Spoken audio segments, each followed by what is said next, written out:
welcome back to Atypical Talk. This is a podcast where we have conversations that illuminate the intersection of faith, culture, and the common spaces of our humanity. I'm Abby. I'm Allison. And I'm Brooke. It is a girls' takeover today on the podcast. Let's go. Joel will find out about this when it comes out, but maybe he'll regret it. Who knows? Chances are high. Yes. What he gets for going on vacation. So before we get into our first topic, which is about hobbies, I wanted to ask, what hobby do you wish you had time to learn? For me, I start hobbies all the time. You do? And then just don't finish whatever I want to do. I feel like that's pretty typical of people, though. Yeah. I hear of a lot of people that have like craft supplies and stuff like that from projects they've started and never completed. Yeah. So what kind of stuff have you started? Well, like I have a sewing machine and I tried to make a few skirts and then I was like, oh, I don't like how these look, and just never turned it back on and things like that, or like cross stitch and just stuff that I see. I'm like, oh, that would be fun. And then I get into it. I'm like, oh, I'm so bad at this. I just want to be good at it as soon as I start. Yes. Nick gets so mad at me because we used to go golfing all the time, but I would get so mad because I wanted to be good. Like, it shouldn't be this hard, right? Like you're swinging the club, you hit a ball, it's supposed to go in the hole. Okay, I can do that. I in fact could not, and it was infuriating. But so we bought Lauren, our youngest, a electric guitar. I don't know, several birthdays ago now. I can't even remember. She's never picked it up, not one time. Never strummed a single chord or whatever you do on the guitar. I've never played a guitar in my life. So I'm going to learn to play it. Like, I've already decided. It's in her room. She's at college now. Over the summer, she'll be home, and that's probably not a thing that's going to happen. But when she goes back to school in the fall, I'm learning to play the electric guitar. Yeah. It's a thing that's happening. Catch Allison on the member. On the worship team. I mean, it might take me a while because it'll be me and YouTube teaching ourselves, but it's fine. That is amazing. That would be awesome. Somebody has to use it. I think for me, I would really like to have time to garden. I also don't really have a very big yard, so that's kind of also a requirement for gardening a little bit. But not necessarily. Do a raised bed. That's what we have. Yeah, we could do a raised bed. Also because I don't like to bend down on the ground. Well, I'm old. I am only a little old, and I don't want to bend over on the ground. So, yeah, I would love to garden. My husband, Matt, really likes to play golf, and so I have thought so many times, maybe I should pick up some clubs. But then we went to that golf simulator and I was really mad. So I was like, maybe not. No, it would be great. Yeah. Last summer, my husband and I tried to get into disc golf. And I want to have more time to be able to get good at it. Yeah. Because I just get frustrated. I enjoy like the walking around and spending time out in nature. But I get so frustrated because it's throwing a frisbee. Again, you win. It shouldn't be this hard. Yes. Why are things so hard? Yes. So I just want to get good at that this summer. I think that's going to be my goal. Yeah. I love that. That would be great. So our first topic today, it's a Washington Post article titled, "We Should Be Living in the Golden Age of Hobbies. What Happened?" The article discusses the decline of hobbies and leisure time in modern society, despite predictions by 20th century thinkers that technological advancements would lead to increased free time. It explores how factors like the demands of work, the allure of streaming and social media, and the pressure to monetize passions have made it difficult for people to cultivate hobbies. However, the article also highlights a growing trend of adults rediscovering the joy and discipline of hobbies, from community theater to adult gymnastic classes. The article emphasizes that hobbies can provide a sense of flow, joy, and personal growth, and encourages readers to embrace the freedom to pursue activities that are their own reward. So do you think it's important to make time for hobbies, and why or why not? I definitely do. As the oldest person in the room here, I wish somebody years ago when we were, starting out having kids would have told me, like, don't lose yourself in the process. Because now as empty nesters, I look at myself and I'm like, I don't even know who you are, like, what do you actually enjoy? Because once the girls got into sports and activities, they're really wasn't time for a lot of that because, you know, you're busy all evenings running kids here, there, and everywhere. Or the mom guilt inside of me was like, no, you don't have time to go golfing for 4 hours. Like, your kids need you, which is true, right? And I felt like I needed to save those times for when I actually needed a babysitter, like when school closings happen and stuff like that, instead of just asking for one so I could go do something fun, you know? But again, that was just, I put that on myself. Nobody ever told me, like, don't ask me, you know, kind of a thing. But I think just as moms naturally and as women, like, we just feel like we have to take care of all the things. And so we do that, and then to a detriment of ourselves. And so now I am just kind of looking around like, what do you even enjoy? Because I don't know, because I've never had time. So so hobbies are very important, and that is one of the things now, like when I come across young moms or like go to baby showers and stuff, and they're like, what's one piece of advice for the mother? I want to always say, like, make sure you take care of yourself and don't lose yourself in the process, because you will get 18 years down the road and your kid will move out, and then you're like, who am I? You know? So, you know, and also letting people know that, like, taking care of yourself is not selfish. Like, going to the golf course, you know, for a little bit to get some fresh air and some time to recharge is not selfish, despite what your brain and society, you know, tries to tell you. Yeah. I think that they are important. And as a mom in the newborn and toddler trenches right now, I hear what you're saying, and I'm like, yeah, that sounds great. But how? And I want to do that. Yeah. But how? I mean, between like my husband and I both working full time, and then, you know, getting our daughter to a couple activities that she does during the week. And then by the time we get home and get the kids to bed and it's 9:00 and I'm like, I just want to go to bed. Yeah. But I do feel like even if it's just reading a chapter in my book that I'm enjoying at the moment, or watching a show for 30 minutes with my husband, even if those things aren't necessarily considered hobbies, if you will, I still am trying to prioritize at least like 30 minutes to an hour, sorry, for myself or something I enjoy every day, because it's hard. And I think part of like having community, and, you know, we are a part of a church, and, you know, we know a lot of the same people, and we have friends, and a lot of people are in the same season of life, but like there are also people like me, you know, in my empty nester season of life that are like, just drop your kids off here for an hour and go walk around the park or something like that. Like, I feel like as you get older, and we've mentioned this on the podcast before, but like, you don't retire out of ministry. And for me, like, just because I'm older and my kids are older, like, now I feel like it is almost like my responsibility a little bit to like shepherd these younger moms too, and be like, let me help you not make the same mistakes or do the same things that I did. You know what I mean? And I know that there are other people in our church specifically, and I'm sure the capital C church, who would come along, younger moms, and be like, please take care of yourself, you know, because it's just so hard. And back in the day, I mean, I'm not that old, but 23 years ago, nobody ever said like, hey, can I watch your kids for you? Like, I would be happy to. And I wish there were. So anyways. Yeah.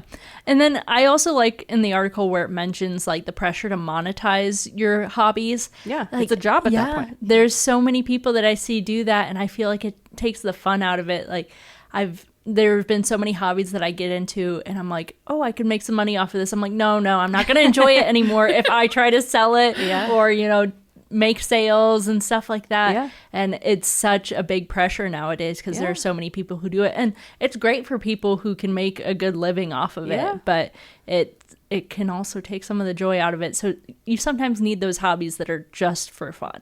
Mindless. I'll tell you what, I really love doing makeup still. And I was in my makeup girl era back in like 2016, 2017, 2018. And I thought I could do this. Like, I'm going to make YouTube videos and I'll start posting them. I'll gain some traction. I'll be able to quit my job. I'll be making millions in no time. And I did one video and edited it, and I said, I don't think this is for me. if it starts becoming work, then I don't think it's your hobby anymore. Right. It just doesn't become fun. Yeah. So find something that you want to do for yourself. Take time for yourself. That would be great for yourself. Our second topic, this is something that Allison sent me the other day. It's an Estes Valley Voice article titled Coffin Races Win the Day as a Crowd Favorite for Frozen Dead Guy Days. Last week, Estes Park, Colorado hosted the annual Estes Park's Frozen Dead Guy Day Coffin Races with 25 teams competing in the event. The coffin races involve teams of 7 people with 6 carrying the coffin and 1 person acting as the corpse inside. Teams competed in elimination rounds with 12 teams advancing to the second round. The competition included awards for Best Theme, with the Nightmares winning for their horse-themed coffin, and Best Wipeout, which went to the Tomb Shroom team. In the final round, the Border Burger Bar team, dressed as Mario characters, raced against the Irish Goodbye team in leprechaun costumes. It was a close race, but Border Burger Bar emerged victorious, completing the obstacle course in around 45 seconds. The day's festivities also included live music and vendors for the large crowd in attendance. So, Allison, why did you send this to me? She's like, what about me made you think I would want to watch this? I love everything about this. It's just weird enough to capture my attention, but not so weird that I'm creeped out, says the person who watches serial killer documentaries to relax. But I first learned about this on TikTok from a lady named Ariel Schmidt, who she actually lives in northern Indiana, and she covers lesser known women's sports, kind of like niche type sports like ocean rowing and different stuff. But she posted this video because she was out in Estes Park, Colorado, and witnessed coffin racing. And I was like, I beg your finest pardon? What did she say? And she has another video on her account about the history of the Frozen Dead Guy specific, because you can't have Frozen Dead Guy races without Frozen Dead Guy, right? So, I think. I don't really know. But the Frozen Dead Guy, I'll just give you a synopsis. He's now 130 years old, which the festival is named after, and he still exists because his grandson brought him to California when he died and cryogenically froze him. Then he moved him to Colorado on dry ice, and the town didn't know. He was just in a shed in grandson's property until the grandson got deported, and grandpa is just on dry ice in the shed still. Oh my gosh. But when the town found out, they kept bringing dry ice to keep grandpa preserved. Yeah, they did. And eventually the festival got too big for where it had originated, and they moved it to Estes Park. But you can't have this festival without the dead guy, so they had to move grandpa to Estes Park, and now he is cryogenically frozen in the Stanley Hotel, which is the same one from The Shining that Stephen King read from.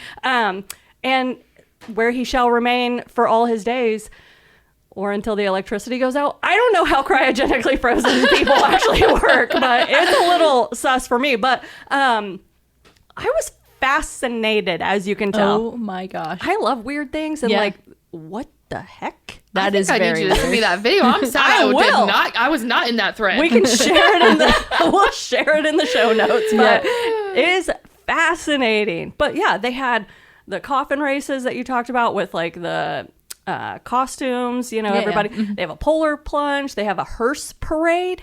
A parade of hearses. Oh my gosh. Yeah. I'm like, what? And then Frozen Dead Guy ice cream, which I guess Glacier Ice Cream is headquartered in Colorado and makes a special flavor for the festival. And I meant to look it up and I forgot, because what would that even be? Yeah, I'm a little concerned. What's Frozen Dead Guy? I do like ice cream. Yikes.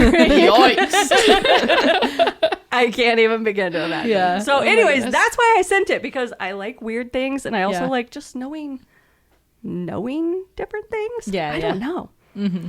You never heard of this? Coffin races? Never heard of coffin races. I think we need to sign up. There's 7 of us on staff. What could possibly go wrong? We need to do that next year. I want to be the guy in the coffin. Yes. Joel, this is where we want to do our next team building. No, that would be great. Oh my goodness. This cracked me up. It's just the weirdest event. I know. Yeah. Who would have ever thought? Anyways. So what is the most unique event you've ever been a part of? Listen, I've been thinking about this question for a minute. And I don't know that I've been a part of anything super unique. Yeah. Not like this anyway. Neither has. I auditioned for The Voice once. That was a little crazy. Oh, wait, that's I cool. didn't know that. Yeah, maybe that's more of a fun fact than. Yeah. But it was pretty crazy. Yeah, there were like 8,000 people-ish. 8,000. Oh. Where did you have to go to audition? Yeah, Cleveland, Ohio. Okay. Cool. And yeah, it was wild. I met 0 famous people, and I did not make it. Yeah. Through the first round. No. Yeah. But that's okay. It was still a fun experience. And after they said no, me and my friends went to the zoo. So I've heard the Cleveland Zoo is amazing. it was great. Yeah. I know. I also was trying to think of like weird things I've been a part of. And again, I don't think it's super weird, but back in, I think it was like 2003 or 2004, there was a group of us who brought the soapbox derby back to Kokomo. It had been in Kokomo like decades prior. And so brought it back and ran some races and then took our winners to Akron, Ohio, to the National Soapbox Derby event. And looking back now, I'm like, that was a little weird, but it was great in the moment, and it was fun for the community. But yeah, when I look back now, I'm like, why did we do that? That's so fun. That's awesome. What about you, Abby? So my parents live in a very small town called Grand Rapids, Ohio, and they have a yearly apple butter festival, as all small towns have some kind of festival, you know. Yes. And it's not super unique, but they do like historical reenactments, and they have a giant pot of apple butter that they make in front of town hall, and you can get Like fresh. a cauldron? Yes, a giant cauldron of apple butter. You can go stir it. You can buy a little jar of it. It is Everybody's amazing. hands are stirring this apple butter? It's a giant stick thing to stir it. So, I mean, your hands aren't getting anywhere near the apple butter. I'm but, like, I'm out. but the town is buzzing with wasps the entire day because of the sweet apple butter. So that's the only bad part about it. But You know, I was going to so much say fun. I would love to go. Yeah. But Now I'm out. you said wasps Yeah. and count me out. Yeah. Can you just bring some back next time? Okay. That would Yep. be great. Yeah. Yeah, because we have like blueberry festivals and stuff like Yeah, that, yeah. which I also love. So Yeah. I guess maybe this isn't weird to me, but maybe for other people. I used to attend a Wizard of Oz festival every year. Oh, they my don't do it goodness. anymore. It was in Chesterton, Indiana. I know you two work with me, so you are not surprised in the slightest. And I really hate to brag, but I did win a Dorothy lookalike contest we need the, like a many moons ago. I was in the Kokomo crown. paper, and I do have it matted and framed. So Oh my love goodness. that. I think we I'll need bring it that in. photo in the show notes. Yes. we'll hang it in the office hallway. Okay. Please. Perfect. Please. Oh my goodness. So our last topic today, it is a Relevant magazine article titled Why Young Women Are Leaving the Church More Than Ever. The author discusses the surprising trend of young women, once the demographic most likely to participate in church life, now leaving the church at higher rates than their male peers.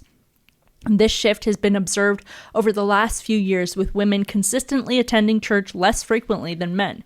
The reasons for this disengagement are complex, involving factors such as changing gender roles, women feeling left out of traditional church structures, the impact of the pandemic, and a desire for a faith that connects with their real lives. While young men are becoming slightly more engaged in faith communities, the overall trend suggests that churches need to rethink their approach and recognize that the old assumptions no longer hold true.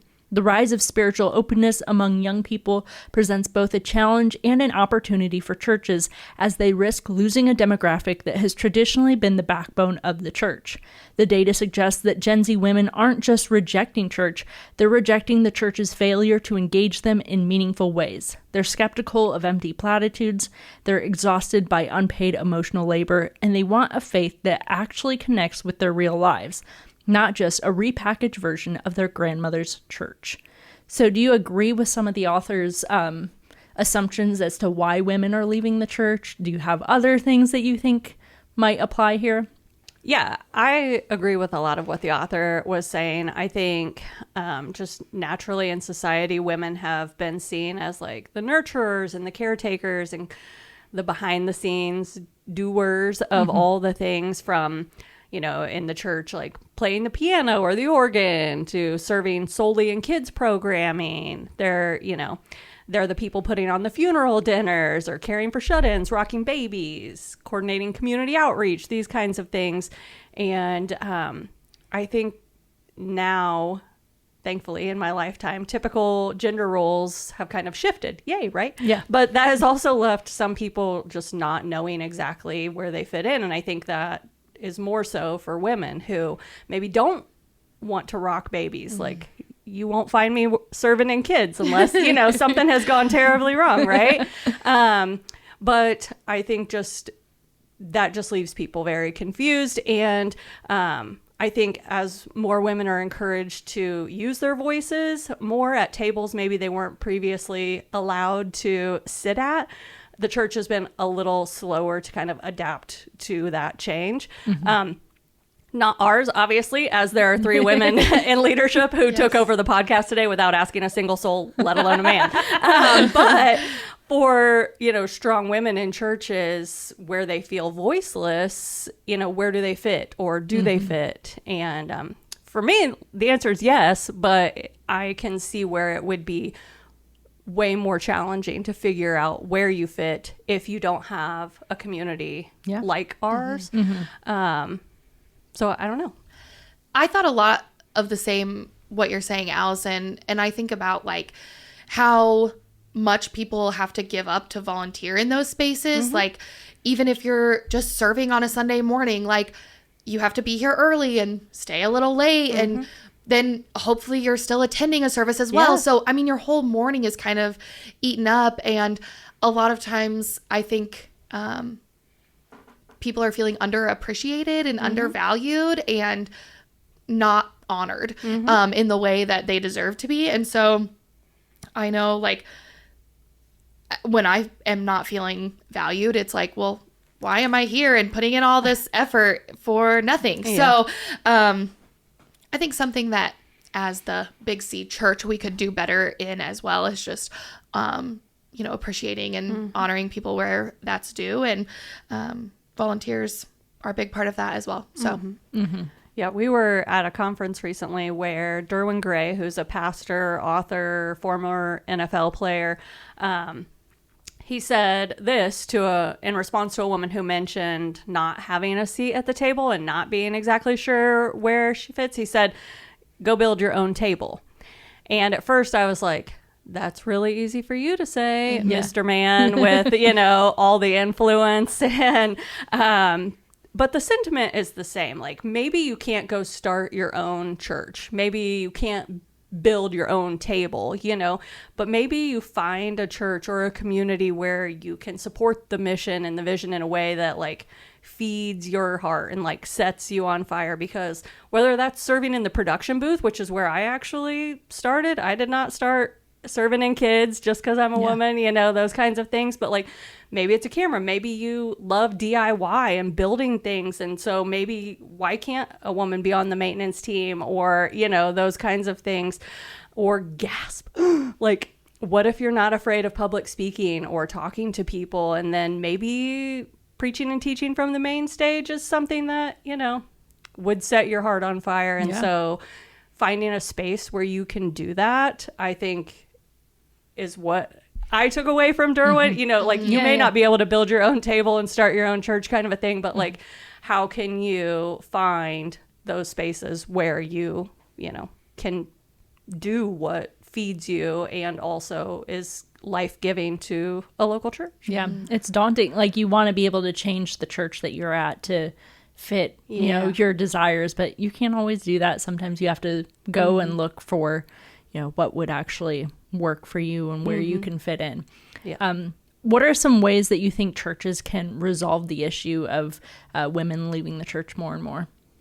I think, I mean, I already kind of said, like, just showing more appreciation and gratitude for what people are doing, but also just creating those spaces. Like, for that particular woman that was talking to Derwin, like, maybe she's not comfortable building her own table. And so just creating spaces, being ahead of the curve a little bit, and creating spaces for women to be at and for them to lead in ways that, they're on fire, as Allison said, to do. Yeah. And I think just listening and being open to not doing things the way we've always done them. Right.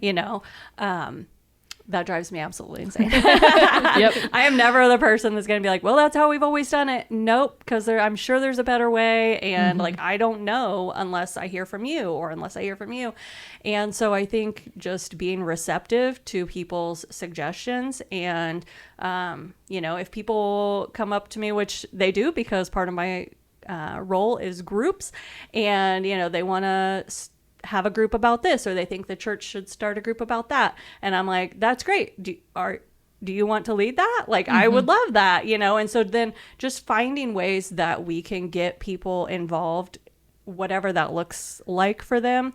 But yeah, if you're at a place where you have tried to do those things or to get connected and it's, just a lot of pushback, like, first of all, so sorry that is happening, because that, it's just really, it's a bad look for the church. It's just not the way of Jesus. And so I think we just need to find ways that we can listen to people and get them connected, and then also just inviting people to the church and to be a part of what we're doing as well, because some people, I feel like, leave because they don't get connected as well. And that hurts my heart too. Yeah. Well, that is it for this episode of Atypical Talk. If you have any topics that you'd like us to talk about or questions, you can email those to atypicaltalkpod@gmail.com. You can follow us on Instagram, Facebook, and TikTok at atypicaltalkpod. Make sure to subscribe on your favorite podcast platform to get updates when new episodes go live. We hope that these conversations today have helped you think wider, love deeper, and partner with God to bring the up there down here in your everyday life. Thanks for listening.